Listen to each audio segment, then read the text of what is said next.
आऊज़ बिल्लाहि मिनश्शैतानिर्रजीम बिस्मिल्लाहिर्रहमानिर्रहीम। शुरू अल्लाह के नाम से जो बड़ा मेहरबान और नहायत रहम वाला है। उम्मीद आप लोग खैरियत से होंगे और इस वीडियो में इंजीनियर फैसल आपसे मुखातिब है। आप देख रहे हैं डीएई और केमिकल इंजीनियर्स के लिए तैयार किया गया पाकिस्तान का सबसे बड़ा channel chemical engineering as tech, जिसमें 800 प्लस लेक्चर्स मौजूद हैं और मज़ीद लेक्चर्स की तैयारी जारी है।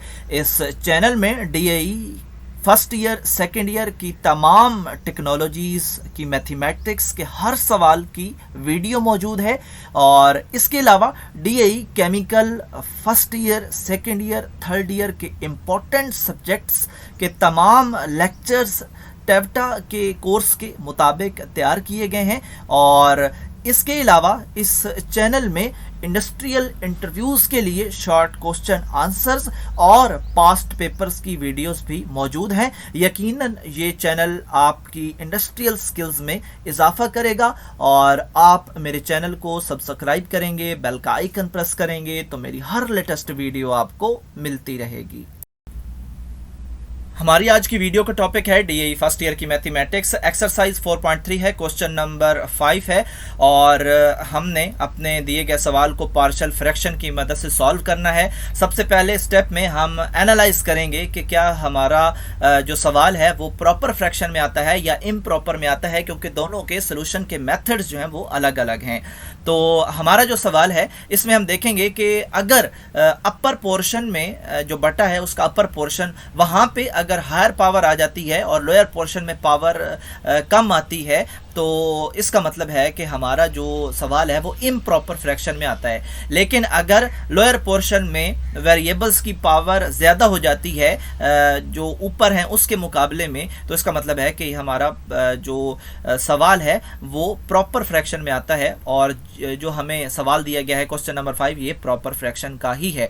तो अगले स्टेप में हम क्या करते हैं, एनालिसिस के बाद हम लोअर पोर्शन को जो कॉन्स्टेंट्स हैं वो अलॉट करते हैं। तो जो ब्रैकेट जिसके ऊपर कोई स्क्वायर नहीं होता या उसके अंदर जो वेरिएबल है उनके ऊपर कोई स्क्वायर नहीं होता उसको हम सिंगल कांस्टेंट अलॉट करते हैं। जबकि अगर हमारे पास ब्रैकेट के अंदर किसी वेरिएबल का स्क्वायर आ जाता है या होल का स्क्वायर आ जाता है तो उसको हम दो कांस्टेंट्स अलॉट करते हैं, पहले के साथ एक्स लगाते हैं। तो इस तरह हमने इक्वेशन नंबर 1 हासिल कर ली और जब जैसे ही इक्वेशन नंबर 1 हासिल होती है हम इसी इक्वेशन की लेफ्ट साइड पे आते हैं और जो लोअर पार्ट है उसको उठा के मल्टीप्लाई करते हैं लेफ्ट साइड पे भी और राइट साइड पे भी हर एक फंक्शन के साथ। जब लेफ्ट साइड पे मल्टीप्लिकेशन होगी तो लोअर पोर्शन जो है बिल्कुल कैंसिल हो जाएगा और हमारे पास आएगा 1। इसी लोअर पोर्शन को उठा के जब हम राइट साइड पे a के साथ मल्टीप्लाई करेंगे तो नीचे x प्लस 1 भी खड़ा है तो वो इसके x प्लस 1 से कैंसिल हो जाएगा और हमें मिलेगा a के साथ x स्क्वायर प्लस 1। इसी तरह bx प्लस c के साथ जब ये लोअर पोर्शन पूरे का पूरा मल्टीप्लाई होगा तो नीचे x स्क्वायर प्लस 1 भी खड़ा है, वो इसके साथ कैंसिल हो जाएगा और हमें मिलेगा x प्लस 1। इस तरह हमने इक्वेशन नंबर 2 हासिल कर ली और जब भी हमें इक्वेशन नंबर 2 मिलती है हम इक्वेशन नंबर 1 के पास जाते हैं और जो कांस्टेंट्स हमने अलॉट किए होते हैं देखते हैं कि उनका जो लोअर पार्ट है अगर वहां पे जो ब्रैकेट अवेलेबल है उसके ऊपर या उसके अंदर जो वेरिएबल है उसके ऊपर कोई स्क्वायर अगर नहीं है तो हम वहां से x की वैल्यू बड़ी आसानी से निकाल सकते हैं। और यहाँ पे एक ही ऐसा वेरिएबल है a जिसके नीचे जो ब्रैकेट है ना उसका होल का स्क्वायर है ना उसके अंदर x का स्क्वायर है, तो हम यहां से x की वैल्यू निकाल सकते हैं। कैसे निकालेंगे, x plus 1 is equal to 0 लिखेंगे और x इज इक्वल टू हमारे पास नेगेटिव 1 आएगा क्योंकि जो प्लस 1 है वो शिफ्ट हो जाएगा इक्वल के दूसरी साइड पे, तो वहां पे फिर नेगेटिव लग जाएगा उसके साथ। तो इस नेगेटिव 1 को हमने इक्वेशन नंबर 2 के लेफ्ट और राइट साइड पे भी पुट करना है। लेफ्ट साइड पे कोई वेरिएबल नहीं है तो हम यहाँ पे राइट साइड पे पुट करेंगे, थोड़ा सा इसको सिंप्लीफाई करेंगे और इसके अगेंस्ट हमें a की वैल्यू मिल जाएगी।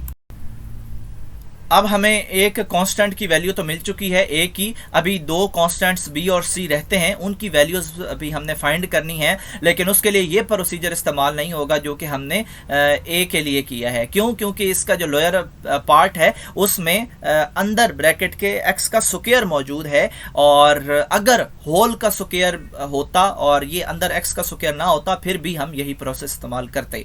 तो हम कंपेयरिंग का मेथड इस्तेमाल करेंगे। कंपेयरिंग के मेथड के लिए इक्वेशन नंबर 2 के पास आएंगे और इसके लेफ्ट और राइट साइड पे जो भी ब्रैकेट्स या कोई स्क्वायर या क्यूब है उसको हम ओपन कर देंगे, मल्टीप्लाई कर देंगे, और मल्टीप्लिकेशन के नतीजे में आपको एक इक्वेशन हासिल होगी, जहां पे आप देख रहे हैं इक्वेशन नंबर 3। और यहां पे जो मल्टीप्लिकेशन होगी वो पहले तो ब्रैकेट्स अगर हैं तो उनमें होगी, और फिर जो बाहर कॉन्स्टेंट्स हैं जिस तरह ए है ये भी जाके अंदर मल्टीप्लाई होगा, और फिर बी एक्स प्लस सी के साथ तो मल्टीप्लाई हो ही रही है, लेकिन बाकी जो सवाल है वहां पे एक लंबी मल्टीप्लिकेशन भी आपको मिलेगी।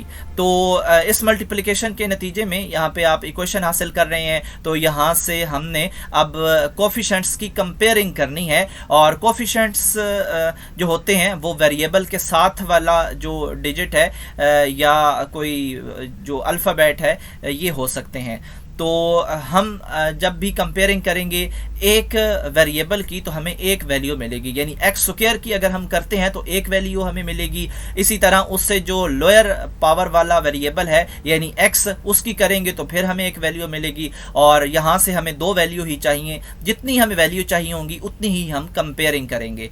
तो यहाँ पे एक्स स्क्वायर की पहले कर लेते हैं। एक्स स्क्वायर जो है वो लेफ्ट साइड पे मौजूद नहीं है तो हम 0 लिखेंगे, राइट साइड पे दो जगह मौजूद है तो ए प्लस बी लिख देंगे, और ए की वैल्यू हम जो पीछे से हमने निकाली है वो निकाल के इधर फिट करेंगे तो बी की वैल्यू ऑटोमेटिकली आ जाएगी। इसी तरह हम जो है एक्स उसके जो कोफिशिएंट्स हैं उनकी कंपेयरिंग करेंगे। लेफ्ट साइड पे कोई नहीं है तो हम 0 लिख देंगे, और राइट साइड पे हमारे पास दो जगह पे है बी प्लस सी, तो बी प्लस सी हमने लिख दिया, बी की वैल्यू हमने अभी निकाली है तो यहाँ पे फिट करेंगे और उसके अगेंस्ट सी की वैल्यू भी मिल जाएगी।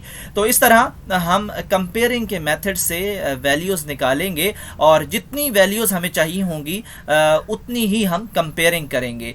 तो यहाँ पे हमने जो है वो तीनों की वैल्यू अब निकाल चुके हैं, ए बी सी की। हम इक्वेशन नंबर 1 के पास जाएंगे और इक्वेशन नंबर 1 में जो हमारे पास कांस्टेंट हैं उनकी वैल्यूज़ यहाँ पे फीड करवा देंगे। जो वैल्यूज़ बटे में है वो इन ब्रैकेट के साथ ऑफ कोर्स बाहर लिखी जाएंगी, और इसका जो लोअर पार्ट है उसको हमने बिल्कुल भी नहीं छेड़ना, जस्ट हमने यहाँ पे ए बी सी की जो वैल्यूज़ हैं वो फीड करवानी है। तो इस तरह हम इसका आंसर हासिल करेंगे और यही हमारा आंसर है।